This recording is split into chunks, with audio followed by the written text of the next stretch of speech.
اللہ جل مجدہ سے تعلق کیوں ہونا چاہیے اور کس نوعیت کا ہونا چاہیے، بس یہی وہ نقطہ ہے جس سے بندے کو آگے رستے اس کے کھلتے ہیں۔ اگر یہ ناقص رہ گیا، یہاں غرضیں شامل ہو گئیں بلاؤں کی طرح، جراثیموں کی طرح، یہ سمجھ لیں ایسے جیسے جراثیم ہے، وہ فوراً آ کے وہ بندے کے سارے سسٹم کو، جیسے کرونا دیکھے ایک وائرس ہے، وہ آ کے تباہی مچا دیتا ہے، دنیا میں اس نے تباہی کی۔ تو یہ جو اللہ کے ساتھ جب بندہ شریک ٹھہراتا ہے، ان غرضیں آ جاتی ہیں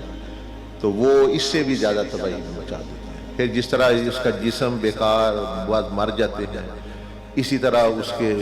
اس کا نفس بھی بیمار ہو جاتا ہے، اس کی عقل بھی، اس کی روح بھی، اور سب معاملہ خراب ہونا شروع ہو جاتا ہے۔